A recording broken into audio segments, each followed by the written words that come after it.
James had always been told that a good man wore many hats. As a child, he watched the men around him measure their worth by what they could carry.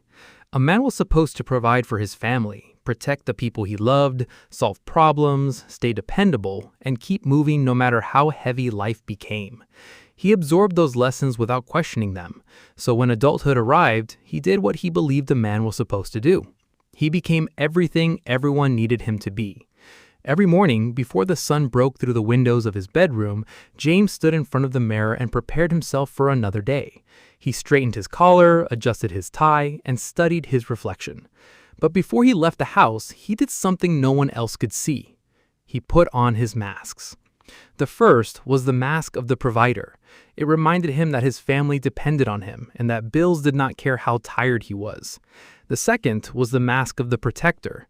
It told him that nothing could shake him, that he would always have an answer, and that fear had no place in his life. There was a mask of the father, the husband, the employee, the leader, and the strong one. Each mask represented a responsibility. Each responsibility represented someone who needed him. At first, the masks helped James. They gave him confidence when he felt uncertain. They gave him courage when he felt afraid. They helped him step into rooms where he questioned whether he belonged.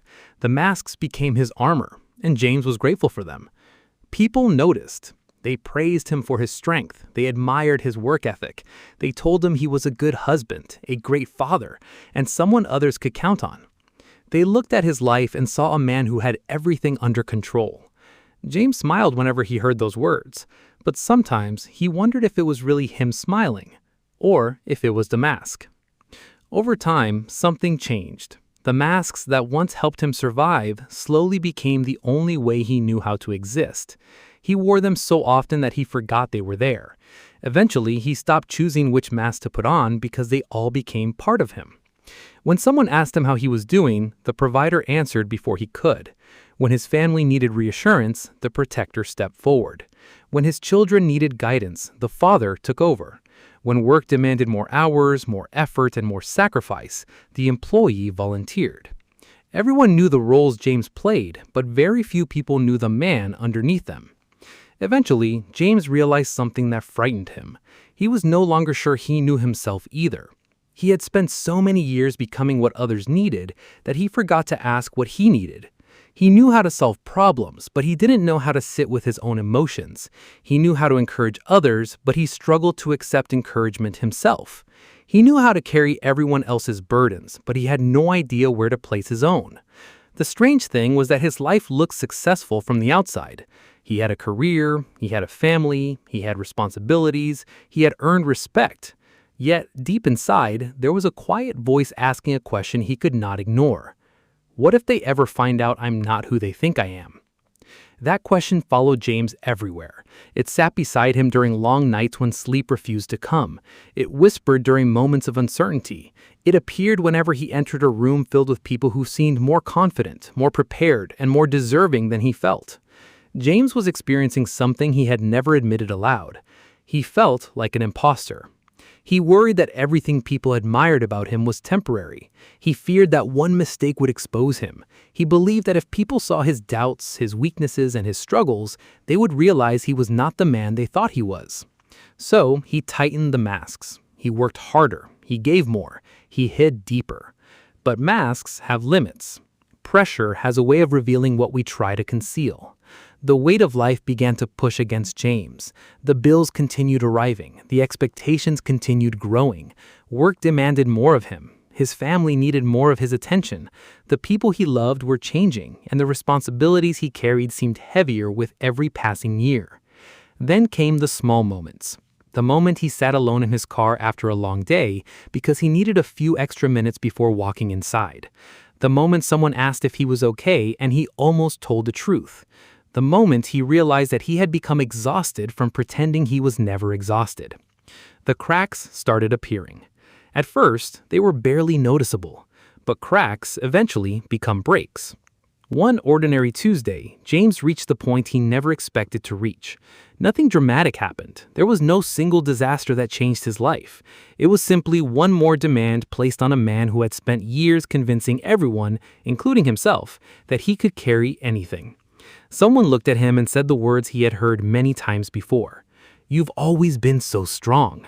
They meant it as a compliment, but this time, James heard something different. He heard the expectation that he would never struggle, the expectation that he would never fall, the expectation that he would always have another mask ready. And suddenly, the masks could no longer hold. The provider shattered, the protector cracked, the strong one collapsed, the leader fell. Everything James had used to prove his worth came apart around him. For the first time in years, there was nothing left to perform, nothing left to prove, nothing left to hide behind. There was only James, a man standing in the middle of his own broken pieces.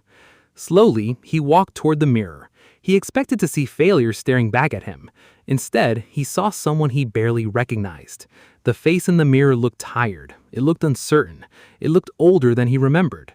But it also looked honest. For the first time, James saw himself without the expectations of others covering his reflection. He searched for the perfect man everyone believed him to be. He couldn't find him. Instead, he found a human being, a man who had made mistakes, a man who had fears, a man who had survived difficult seasons, a man who had spent years trying to earn something he already possessed, his own worth. James finally understood that the masks had never made him valuable. They had only hidden the fact that he already was. He had confused responsibility with identity. He had confused being needed with being loved. He had confused achievement with worth. The roles he carried were important, but they were never meant to become his face. The provider was part of him. The father was part of him. The husband was part of him. The leader was part of him. But none of them were all of him. For the first time, James picked up the broken pieces of his masks and looked at them differently. He did not hate them. They had served a purpose. They had helped him through seasons when he did not know how else to survive. But he no longer needed to hide behind them. He could still provide without believing his value came from what he gave. He could still protect without pretending he was invincible. He could still lead while admitting he sometimes needed guidance. He could still be strong while allowing himself to be human. The masks had shattered, but James had not.